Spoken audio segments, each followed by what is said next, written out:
Hello दोस्तों, welcome to the Basu classes. दोस्तों, हम आज बात करेंगे जो सी टेट, यूपी टेट से एनसीईआरटी के जो ईवीएस के क्वेश्चन पूछे जाते हैं उनके बारे में। चलिए शुरू करते हैं। हम बात करेंगे जीव जंतु और एनिमल्स जो होते हैं उनके बारे में, उनसे रिलेटेड कौन किस प्रकार के क्वेश्चन बनते हैं उनके बारे में। चलिए शुरू करते हैं। जो हाथी जो होता है दोस्तों, हाथी एक वयस्क हाथी जो होता है वह एक दिन में लगभग 100 किलो से अधिक जो होते हैं पत्ते और झाड़ियाँ खा लेता है दोस्तों। और बात की जाए हाथी की नींद के बारे में दोस्तों, तो जो हाथी की नींद जो होती है ये बहुत कम सोते हैं। दिन में केवल 2 से 4 घंटे ही सोते हैं तथा हाथी का जो झुंड के बारे में बात करेंगे तो कि जो झुंड में केवल जो हथनियाँ और बच्चे होते हैं वह सबसे बच्चे ही होते हैं तथा जो सबसे बुजुर्ग हथनी होती है वह नेता होती है झुंड की दोस्तों। बात की जाए हाथी के बच्चे के बारे में तो नर हाथी जो होता है 14-15 साल की उम्र में जो होता है वह झुंड को छोड़ देता है दोस्तों। और जो हाथी का जो 3 महीने का बच्चे का वजन जो होता है वो लगभग 200 हो जाता है दोस्तों, 200 किलोग्राम दोस्तों। ठीक है, 2 कुंटल लगभग हो जाता है इसका वजन 3 महीने के बच्चे का। और जो हाथी के कान होते हैं वह दोस्तों हपा करने के काम, उनके बड़े बड़े कान होते हैं दोस्तों, तथा इन्हें कीचड़ और पानी में खेलना बहुत पसंद होता है दोस्तों। बात करते हैं दोस्तों स्लॉथ के बारे में। स्लॉथ जो है यह दुनिया का सबसे आलसी जानवर माना जाता है दोस्तों। ये भालू की तरह दिखता है, छोटे भालू की तरह का तथा ये 17 घंटे जो होता है पेड़ पर उल्टा लटक कर सोता है दोस्तों। बात की जाए स्लॉथ के जीवन के बारे में, यह 40 साल के जीवन में केवल 8 पेड़ों पर ही निवास बदलता रहता है दोस्तों, तथा ये पेड़ की पत्तियां और टहनियों को खाता रहता है दोस्तों। बात की जाए बाघ के बारे में तो दोस्तों अंधेरे में मनुष्यों से जो लगभग 6 गुना बेहतर देख सकता है बाघ दोस्तों, तथा इसकी जो मूंछें होती हैं ये शिकार की स्थिति पहली बात पता कर सकती हैं दोस्तों। बात की जाए तो ये स्थिति का पता कर सकती हैं दोस्तों। बात की जाए दहाड़ के बारे में तो इसकी जो दहाड़ होती है वह 3 किलोमीटर दूर तक सुनी जा सकती है दोस्तों, बाघ की दहाड़ जो होती है। और बात करेंगे हम लोग दोस्तों सांप के बारे में, तो भारत में केवल 4 प्रकार के जहरीले सांप पाए जाते हैं, जिसमें है नाग, करेत, दुबोया और अफाई दोस्तों। ठीक है, बात करेंगे सांप के दांत के बारे में तो दोस्तों इनके 2 खोखले जहर वाले दांत होते हैं, लेकिन वह शिकार को चबाता नहीं है दोस्तों। ये क्या करते हैं, जो शिकार होता है उसे सीधा निगल जाते हैं दोस्तों। बात करते हैं सांप के कान के बारे में तो बाहरी कान नहीं होते, यह ज़मीन पर जो कंपन होता है उसको महसूस करते हैं दोस्तों। और दोस्तों जो जो सांप के जो वो होते हैं जिसको बीन वगैरह बजाई जाती है, जिससे सांप इधर उधर हिलता डुलता है, तो वह किससे बनाई जाती है तो दोस्तों वह बनाई जाती है लौकी से दोस्तों। बात की जाए कालबेलिया जो होते हैं तो वह सांपों की एक प्रजाति है जो बीन की धुन पर सांपों को नचाती है। तो दोस्तों जो बीन होती है वह लौकी की बनाई जाती है। बात की जाए रेशम का कीड़े के बारे में तो यह अपनी मादा को उसकी गंध से कई किलोमीटर दूर से ही पहचान लेता है दोस्तों। बात करेंगे दोस्तों मच्छर के बारे में, तो मानव शरीर की जो गंध होती है विशेषकर पैरों और तलवों की गंध तथा मनुष्य के शरीर की गर्मी से ही होता है मच्छर को आकर्षित करती है, वो हम लोगों को ढूंढ लेते हैं दोस्तों। बात की जाए चींटियों के बारे में तो दोस्तों चलते समय एक विशेष गंध छोड़ती हैं, जिससे जो उनके पीछे जो और चींटियाँ होती हैं वह कतार के रूप में गंध को सूंघकर आगे बढ़ती चली जाती हैं दोस्तों। बात की जाए पक्षी की आँखों के बारे में, तो पक्षियों की जो आँखें होती हैं, जो पुतली होती है वह घूम नहीं सकती, इसलिए वह क्या करते हैं गर्दन को इधर उधर घुमाकर देखते हैं दोस्तों। बात करेंगे दोस्तों पक्षियों के देखने से रिलेटेड क्वेश्चन के बारे में। पक्षी एक ही समय में 2 अलग अलग चीज़ें देख सकते हैं दोस्तों। बात की जाए यह अलग अलग वस्तुओं पर ध्यान भी केंद्रित कर सकते हैं।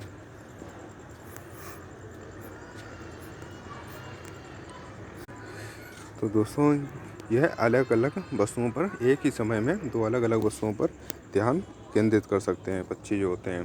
बात की जाए चील, बाज और गिद्ध होते हैं, ये हमसे लगभग 4 गुना अधिक दूर तक देख सकते हैं दोस्तों। बात की जाए उल्लू के बारे में तो ये अपनी गर्दन को काफ़ी हद तक पीछे घुमा लेता है दोस्तों। ये 270 डिग्री लगभग जो होती है वह अपनी गर्दन को पीछे घुमा लेता है दोस्तों।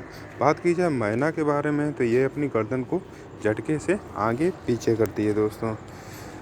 बात की जाए जो कौन सा ऐसा पक्षी है जो अपना घोंसला स्वयं नहीं बनाता है, दूसरे के घोंसले में बच्चे देता है। तो दोस्तों वह पक्षी है कोयल दोस्तों। वह अपना घोंसला जो होती है स्वयं नहीं बनाती है, कौवे के घोंसले में ही अपने बच्चे दे देती है दोस्तों। अब बात करेंगे दोस्तों मैना के बारे में। तो दोस्तों मैना जो होती है वह अपनी झटके से आगे पीछे गर्दन करती है दोस्तों।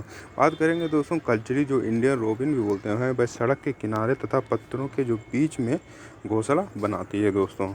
बात करेंगे दोस्तों कौवे के बारे में। तो जो कौवा जो होता है वह लोहे के तार और लकड़ी की जो टहनियाँ होती हैं उनका उपयोग करता है दोस्तों। इसके लोहे के ये भी पूछा जाता है कि इसके घोंसले में लोहे के तार तथा टहनियाँ मिलती हैं। तो दोस्तों वह घोंसला होता है कौवे का, तथा ये पेड़ की जो सबसे ऊंची डाल होती है उस पर घोंसला बनाता है दोस्तों। बात करेंगे कोयल के बारे में। तो ये अपना घोंसला नहीं बनाती है, यह कौवे के घोंसले में ही अंडे देती है दोस्तों। बात करेंगे दोस्तों दर्जन चिड़िया के बारे में। अपनी नुकीली चोंच से पत्तों को जो सिल लेती है दोस्तों।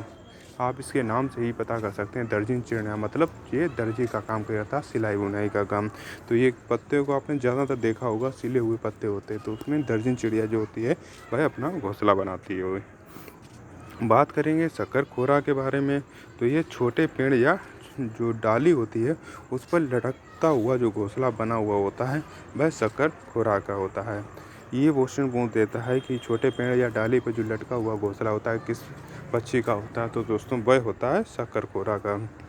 बात करेंगे नर बया पक्षी जो होता है वह घोंसले बनाते हैं और मादा बया जो होती है उनमें से सबसे अच्छा जो घोंसला चुनती है तथा उसमें अंडे देने का काम करती है दोस्तों। बात करेंगे दोस्तों जानवरों के कान और बाल से रिलेटेड क्वेश्चन के बारे में। तो दोस्तों जिनके बाहरी कान और शरीर पर बाल होते हैं वह क्या करते हैं, बच्चे देते हैं दोस्तों। और तथा जो अंडे देने वाले होते हैं उनके बाहरी कान नहीं होते और शरीर पर बाल नहीं होते हैं। तो दोस्तों वो क्या करते हैं, वे अंडे देते हैं। जैसे जितने भी पक्षी होते हैं उनके देखिए छिद्र पाए जाते हैं, उनके कान नहीं होते हैं तो वो अंडे देते हैं तथा जिनके कान होते हैं जैसे मनुष्य हुआ और भी जो गाय हुए, भैंस हुई, बकरी हुई, ये सब क्या बच्चे देते हैं दोस्तों। बात करेंगे मधुमक्खी पालन के बारे में। तो बिहार में इनका सबसे अच्छा समय जो होता है अक्टूबर से दिसंबर का जो होता है मधुमक्खी पालन का सबसे उचित समय माना जाता है दोस्तों। बात करेंगे दोस्तों पौधे और पर्यावरण से रिलेटेड क्वेश्चन के बारे में दोस्तों। बात करेंगे रेगिस्तानी ओक के बारे में। तो ऑस्ट्रेलिया में पाया जाता है तथा इसकी जो जड़ें होती हैं वह तने से 3 गुना गहरी होती है। मतलब जितना ऊपर होगा दोस्तों उससे 30 गुना जो होता है वह ज़मीन के अंदर होता है तथा इसके जो तने में होता है पानी इकट्ठा हो जाता है दोस्तों। तो वहाँ के जो लोग थे तो उन जब कभी सूखा पड़ जाता तो वो है उसके तने में छिद्र करके पाइप डाल के पानी पी लिया करते थे दोस्तों। बात की जाए जो ओक की खासियत जो होती है, जब इलाके में पानी की कमी होती थी तो लोग इसके तने में पतला पाइप डालकर पानी निकालते थे दोस्तों। बात करेंगे दोस्तों खेजड़ी वृक्ष के बारे में। तो राजस्थान के जोधपुर में पाया जाता है दोस्तों खेजड़ी वृक्ष, ठीक है। और इसमें क्या होता है, कम पानी की ज़रूरत होती तथा इसकी लकड़ी में कीड़ा नहीं लगता है दोस्तों। तथा इसकी जो फलियां होती हैं उससे दोस्तों सब्जी बनाई जाती है तथा जड़ी बूटियां भी बनाई जाती हैं इसकी छाल से दोस्तों। और बात करेंगे दोस्तों घटपर्णी जो पौधा है जिसको नेफंथिस बोलते हैं, ये कीट बच्ची पौधा है तथा ये मेंढक, चूहे और कीटों को फंसाकर क्या करता है, निगल जाता है दोस्तों। तो ये ऐसा पौधा होता है जिसमें कहीं कहीं आपको देखा होगा छिद्र टाइप या घड़े नुमा घटकरनी जो होता है वो घड़े नुमा दिखने में लगता है दोस्तों। उसमें क्या है, पत्ता ऊपर से ढका हुआ होता है, उसके अंदर एक गंध सी निकलती रहती है, वह कीड़ों को आकर्षित करती है। जब कीड़ा उसमें जाता है तो उसी में फंस जाता है दोस्तों, तो ये कीड़े को खा लेता है दोस्तों। ये कीट बच्ची पौधे कहलाते हैं। बात करेंगे नेपथीस के बारे में। तो ये ऑस्ट्रेलिया तथा इंडोनेशिया और भारत की जो मेघालय है उसमें पाया जाता है दोस्तों। बात की जाए वेलक्रो के बारे में तो दोस्तों जॉन मैस्टरल जो थे उन्होंने 1948 में बीजों के हुक को देखकर वेलक्रो की खोज की थी दोस्तों। आपने देखा होगा कहीं कहीं कांटे नुमा जो बीज जो होते हैं खेतों वगैरह में जब घूमने जाते हैं तो फंस जाते हैं झाड़ियों में, तो उसको देखकर उनको वेलक्रो की खोज की थी दोस्तों। बात की जाए दोस्तों मिर्ची के बारे में। तो पुर्तगाली व्यापारी इसे दक्षिण अमेरिका से जो थे भारत लाए थे दोस्तों। बात की जाए दोस्तों टमाटर, आलू और हरी मिर्च के बारे में, ये सभी दक्षिण अमेरिका से आए हैं दोस्तों। टमाटर, आलू, हरी मिर्च जो है वह दक्षिण अमेरिका से आए हैं। तो बात करेंगे दोस्तों गोभी और मटर के बारे में, तो ये यूरोप से भारत आए हैं दोस्तों। बात करेंगे भिंडी और कॉफ़ी से बारे में, तो ये अफ्रीका से आए हैं दोस्तों। बात करेंगे सोयाबीन के बारे में, तो दोस्तों सोयाबीन जो है वह चीन से भारत आई है तथा चीन में सबसे पहले जो कागज़ का निर्माण हुआ था वह भी दोस्तों चीन में ही हुआ था।